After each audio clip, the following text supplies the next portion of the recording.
Bom, então retornando à nossa conversa a respeito dos fatores que vão legitimar o golpe de 64, só para fechar, para completar, os representantes das empresas multinacionais, não podemos esquecer da lei de remessa de lucros, da tentativa de nacionalização de uma economia nacionalista, o próprio pensamento conservador da classe média brasileira, que era muito sensível aos apelos moralistas do tipo luta contra a corrupção.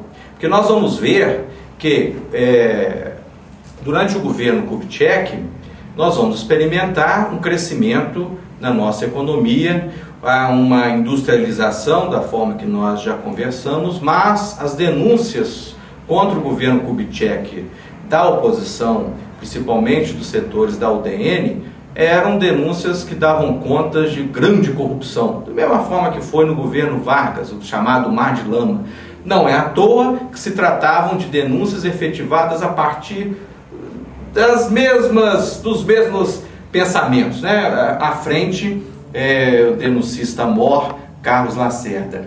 Então nós vamos ver que a classe média urbana era muito sensível a esse tipo de discurso, sem contar com o medo de ter, do fim da propriedade privada, a classe média com medo de perder o seu apartamento, de perder o seu automóvel, etc. Bom, e por fim, também nesse mesmo rumo, os latifundiários, né? Agora, latifundiários, vamos entender tanto aqueles que estavam produzindo, tanto aqueles que tinham suas terras apenas para especulação, né? Porque esses ficavam temerosos da coletivização das suas terras. Isso porque é feito sempre uma ligação, nesse caso foi feita uma ligação com a Revolução Russa de 1917, né? Que num segundo momento vai coletivizar as terras, criando ali, vai passar o controle do Estado, as terras seriam coletivizadas e tal, como se esse modelo estivesse em aplicação no Brasil. Agora vamos lembrar, a reforma agrária proposta pelo governo Goulart era uma reforma agrária muito tímida. Ela apenas desapropriava áreas próximas aos açudes e áreas próximas ao leito, né, da rede ferroviária federal. Tá? Então essa era a proposta inicial de reforma agrária. Bom, legitimado, e qual é o processo de consolidação do golpe de Estado, do golpe militar do Brasil? Já falamos como legitimar. Você então, para consolidar, você precisa aplicar algumas situações para garantir o poder a quem está assumindo. Se nós estamos falando de ditadura, nós estamos falando de governos que usam a força mesmo. Agora, essa força, inicialmente, ela é a força física da presença policial, mas é também a força da lei. É preciso modificar a lei. E como é que nós vamos utilizando uma ordem jurídica que basicamente não permite que o presidente da República tenha poderes ditatoriais, como é que nós vamos então consolidar essa ditadura? Bom, a primeira situação é de afastamento da vida pública, da vida política, as pessoas, políticos, sindicalistas, jornalistas, intelectuais, artistas. Houve uma verdadeira caça a qualquer pessoa, a qualquer cidadão, a qualquer cidadã, principalmente aqueles que possuíam algum tipo de ligação com... Vem essa ligação, é bom dizer, a partir de desempenhando função no governo, ou por ter manifestado em um momento qualquer uma simpatia com um ponto daqueles defendidos pelo governo que foi deposto. Então, é afastar estas pessoas principalmente da vida pública, das salas de aula, afastar da vida artística, afastar dos jornais, enfim, afastar da vida pública de um modo geral. Nós temos, hoje sabe muito bem, nós temos conhecimento disso, isso foi público, da cassação de artistas que tinham um grande apelo popular, cantores de rádio, naquela época ainda nós vamos observar uma grande força dos cantores de rádio e tal, que eram denunciados, né, simplesmente por uma simpatia qualquer, acusados de comunismo, de apoio ao governo deposto. Então, uma das formas é o afastamento dessas pessoas com um tipo qualquer de aproximação com o governo deposto. Bom, agora como é que eu vou legitimar ou como é que eu vou justificar esse afastamento? Primeiro tem que ter uma acusação, né? A Constituição de 1946, ela seguiu o modelo liberal, ela pedia pelo menos a culpa formalizada para que a pessoa recebesse uma punição, né? Então não era tão simples assim, existindo a Constituição de 1946, permanecendo a Constituição de 1946, não era tão simples assim chegar num local qualquer e falar: você está aposentado, você está preso, você perdeu o seu emprego público e tal. Então, o que faz o governo? Cria os famosos atos institucionais. O primeiro deles, o ato institucional número 1, que é do dia 10 de abril de 1964, então veja bem, o golpe foi dia 1º de abril, no dia 10 nós já tínhamos o início já da legislação golpista, né? E o que era esse ato institucional? Que eles são conhecidos por aquela sigla AI, traço e o número, né? AI1, AI2, 3, 4, 5, enfim, de acordo com o número que ele representa. Então, o governo revolucionário passa a agir da seguinte forma: assume a presidência da República Ranieri Mazzilli. Na realidade, trata-se de um presidente, vamos dizer assim, para atender aos interesses dos militares. E, ao mesmo tempo, os militares ditos revolucionários criam um alto comando da Revolução. E é esse alto comando da Revolução que, de fato, passa a governar o Brasil no período da deposição de Goulart até a eleição de Castelo Branco.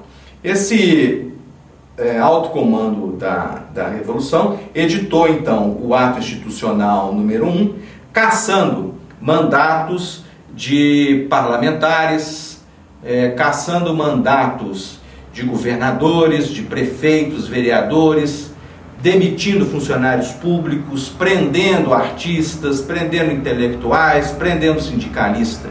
É bom lembrar que antes mesmo da edição do ato institucional número 1, vários parlamentares foram cassados, mas cassados pela própria, no caso de Minas Gerais, um exemplo, os parlamentares cassados, as primeiras cassações, ocorreram antes mesmo da edição do ato institucional número 1. Por quê? Eles foram cassados, hoje sabe-se de forma ilegal, pela própria Assembleia Legislativa, a partir de uma pressão do Exército. Então, para cassar através do ato institucional número 1, bastava a suspeita de participação no governo anterior, que isso já associava o indivíduo, cidadão a cidadã, ao grupo de comunistas. E comunista naquela época, já expliquei, associava-se a tudo aquilo de ruim que eu disse a vocês. Bom, o ato institucional número 1 também organizou a eleição para presidente da República, né? Por quê? Vamos lembrar, o mandato que foi interrompido era o mandato que deveria estar sendo chefiado por Jânio Quadros, que renunciou, nós já sabemos, assumiu o vice João Goulart. Esse mandato terminaria em 1966. 1966, término desse mandato. Bom, estávamos ainda em 64, tínhamos ainda 2 anos, aproximadamente 2 anos para o término do mandato, sendo que a eleição, se ocorresse tudo do ponto de vista dentro da normalidade, a eleição seria em 1965, já até com alguns candidatos lançados.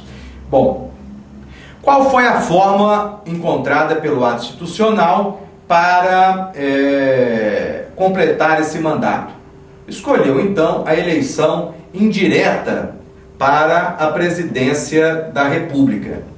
O que é eleição indireta? Eleição direta é quando é o modelo que usamos atualmente. A pessoa, os partidos indicam seus candidatos, isso dentro do modelo brasileiro.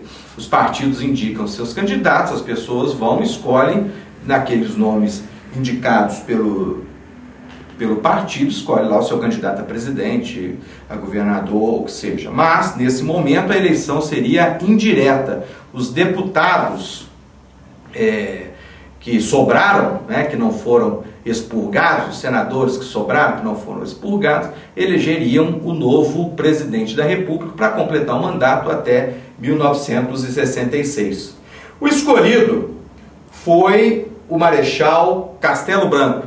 Castelo Branco, que teve uma participação de liderança no movimento golpista, ou revolucionário, se preferir, mas que não foi aquele que tratou de frente do movimento. Na realidade, quem gostaria mesmo de ter ocupado o cargo de presidente da República é o seu sucessor, Costa e Silva. Então, em 11 de abril de 64, o Marechal Castelo Branco é eleito presidente da República para completar o mandato Jânio Jango, que deveria terminar em 1966. Eu disse deveria, porque não terminou. Como o poder deve ser algo muito interessante, nós já falávamos. O governo provisório do Getúlio era provisório, durou 15 anos, com aquelas transformações todas.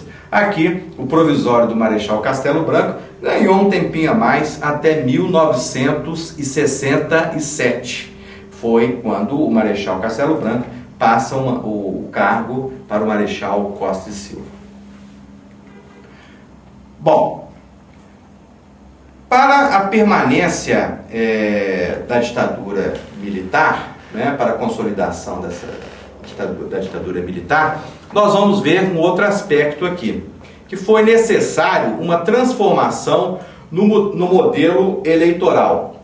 O modelo eleitoral pós-1946 era o seguinte: votava-se da mesma forma que vota-se hoje, em princípio, para presidente da República, como eu já disse para vocês. Mas era muito arriscado. As forças que foram derrotadas pelo golpe, elas poderiam se reorganizar de alguma forma, como nós vamos ver que isso acontece depois, e tomar novamente o poder, dessa vez via eleição. Havia já uma tradição no Brasil de eleição de presidente da República, havia uma consolidação das posições políticas de muitas pessoas, não é? Então, qual foi a solução? A solução é acabar com a eleição direta.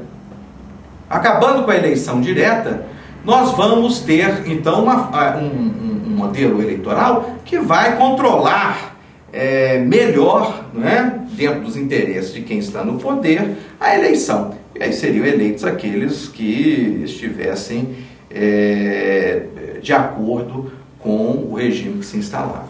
Bom, então, em outubro de 1965, o presidente Castelo Branco assina o ato institucional número 2. Esse ato institucional número 2, ele vai determinar o seguinte. Primeiro, é bom lembrar que a eleição para presidente da República não aconteceu depois do golpe. Mas logo após o golpe, nós tivemos a eleição para governadores de alguns estados, incluindo aqui o estado de Minas Gerais, o antigo estado da Guanabara, onde o governo militar, os candidatos apoiados pelo governo militar perderam a eleição. Então já havia um fato concreto, né, no sentido de obrigar aos militares a pensar uma forma de garantir mesmo a continuidade da ditadura, a continuidade do poder, né? Então uma das primeiras providências, assinado o ato institucional número 2, foi extinguir os partidos criados a partir de 1946. PTB, o DN, PSD, o PCB já era ilegal, não existia, mas esses eram os mais fortes. PDC, né, PR, esses partidos são extintos.